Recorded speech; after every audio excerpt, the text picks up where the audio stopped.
Merhabalar, kanalıma hoş geldiniz değerli saç sever takipçilerim.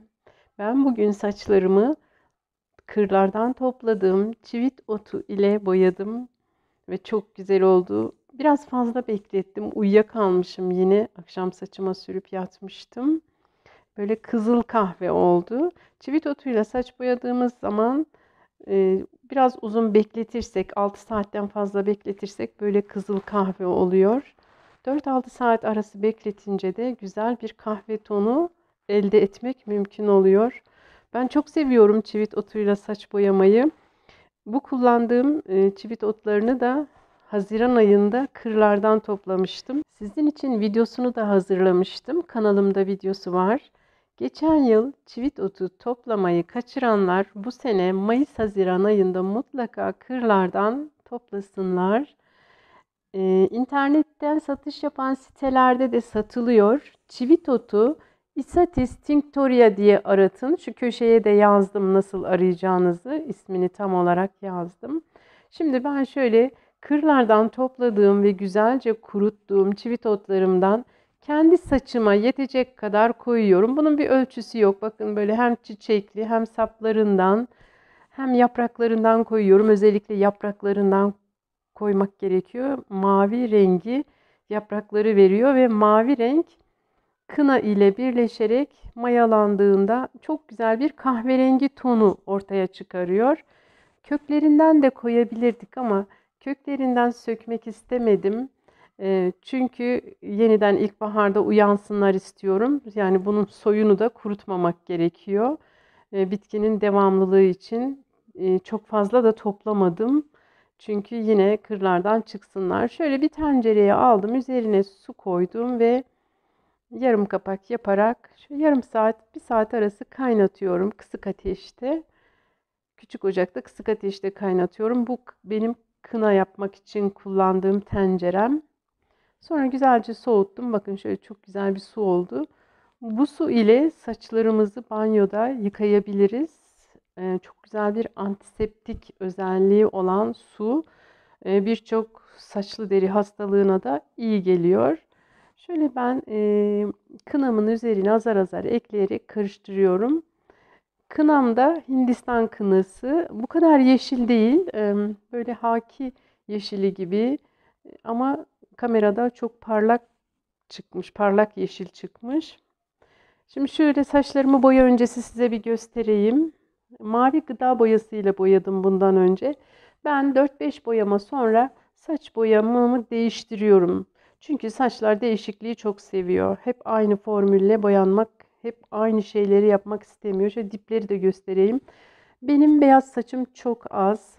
Ama şu anda saçım çok uzadı. 5-6 santim kadar uzadı. Diplerde fark oldu. Normalde bu kadar uzatmıyorum. Haftada bir dip boya yapıyorum. Ayda bir ya da 2 ayda bir de tam boya yapıyorum. Eğer aynı formülle boyuyorsam. Bu renk de çok güzel. Mavi gıda boyası ve sadece kına 2 malzemeyle yapmıştım. Bunun da videosu var kanalımda.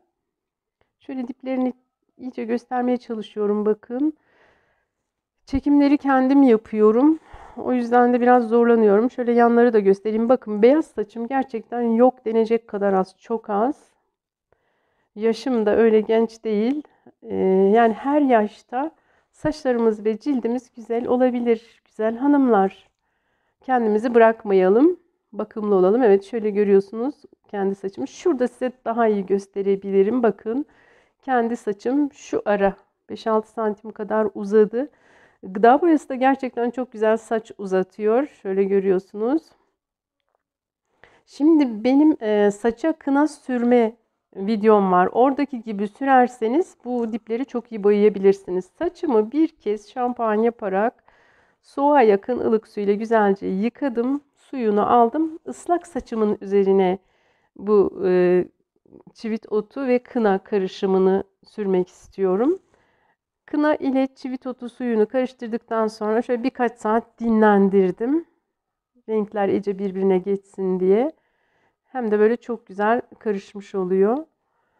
Diğer türlü kına içinde pütür pütür kalabiliyor. Biraz bakın pütürlük vardı. İyice çırptım. Çırpınca gitti. Bu çok fazla. Birazını ayırıp dondurucuya koyacağım ben. Bir kapta getirdim. Böyle hepsini siz görün diye burada ayırıyorum. Daha önce ayırmadım. Oldukça da çok oldu. Çok bereketli, çok ekonomik. Doğal saç boyama gerçekten çok ekonomik. Üstelik evden çıkmadan kendimiz yapabiliyoruz. Saçımıza sürüp işimizi yapabiliyoruz. Üstelik de çok sağlıklı. Şunu ayırıyorum. Bunu dondurucuya koyacağım. Kapatacağım kapağını.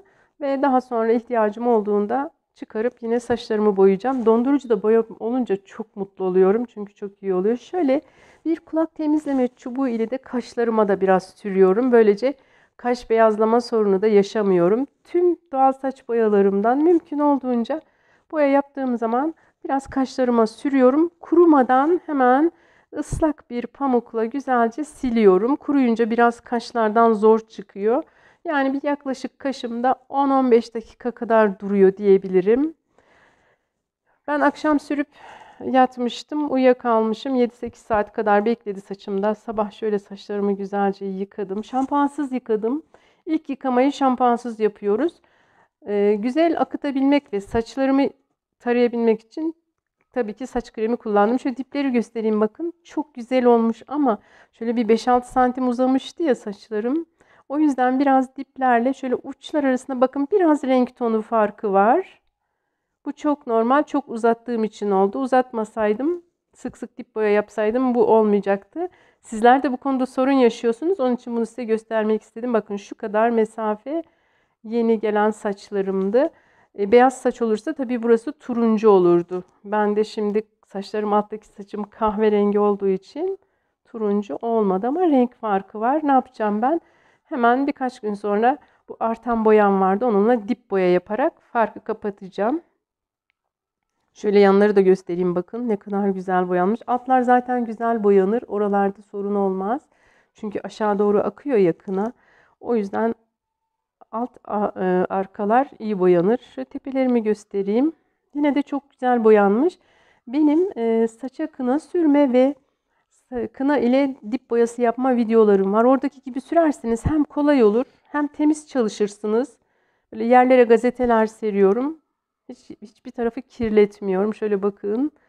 Şampuansız yıkadığım halde ışıl ışıl, pırıl pırıl. Birazcık şampuansız olunca hafif bir ağrı oluyor.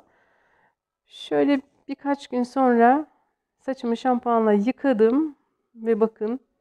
Bir de çivit otunun şöyle bir güzelliği var. Hava ile temas ettiği zaman dışarı çıkıp geldiğimde bakın o kızıl kahvelik biraz gitti. Daha kahve oldu. Yani doğal saç boyama her kıyafetle, her ışıkta farklı duruyor. Şuna bakar mısınız? Çok güzel gerçekten. Şöyle pencerenin önünde çekmeye çalıştım. Saçlarım çok uzadığı için yatay çekim yapamadım. Çünkü sığmıyor saçlarım. Böyle dikey çekim yaptım. Şampuanla yıkandıktan sonra da çok güzel bir hem renk çok güzel oldu hem de ışıl ışıl oldu. Gliserin maskesi de yapıyorum banyoda saçlarıma. O da saç tellerimi çok parlak ve canlı gösteriyor. Saçlarımda hiç kırık yok. Çok hızlı uzuyor. Dalgasını da kendim yaptım. Normalde saçım biraz düz. Toka takarak yapıyorum. Onun da kanalımda videosu var. Dalgalı saç isteyenler yapabilirler. Gerçekten çok güzel olmuş. Çivit otu dediğim gibi antiseptik özelliği var. Birçok cilt hastalığına yani saçlı derideki hastalıklara iyi geliyor. Deneyebilirsiniz. Özellikle saçlarında beyazları çok olanlar çivit otu ile doğal saç boyama yapabilirler. Mavi kelebek çayı ile yapabilirler bulamayanlar alternatif olarak. Şöyle her ışıkta, her yerde göstereyim. Bu da bir hafta sonra. Ben şimdi tekrar dip boya yapacağım. Ama sizinle de böyle bir sonucu paylaşmak istedim. Gerçekten çok güzel duruyor.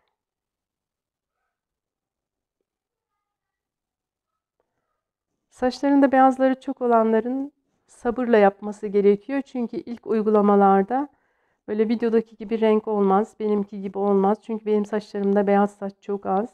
Eğer doğal saç boyamayı bir seferlik değil de bir yaşam biçimi olarak hayatınıza alırsanız, hayat zaten akıp gidiyor, alırsanız saç beyazlama sorunu yaşamazsınız. Saçlarında beyazları çok olanların da saç beyazlaması azalır ama bu yıllar sürer. Düzenli ve devamlı yapmaya bağlı bu.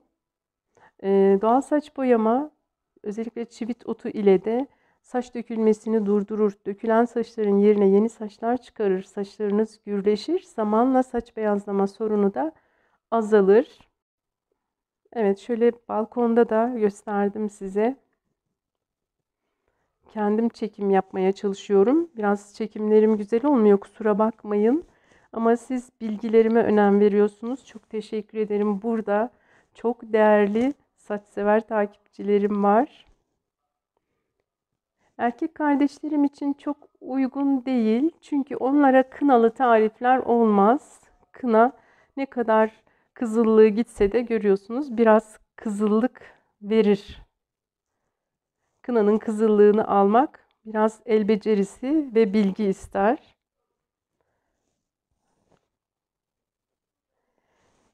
Evet, sizlere de böyle güzel bir fikir olsun. Sorularınız olursa bana sorun. Yoğunluktan biraz geç cevap verebilirim. Ama mümkün olduğunca saç ve cilt konusunda sorularınıza cevap vermeye çalışıyorum. Çünkü saç ve cilt insanı hayata küstürür ya da hayatla barıştırır. Hayatla barışık olmanız dileğiyle ışıl ışıl ipek gibi saçlarınız olsun.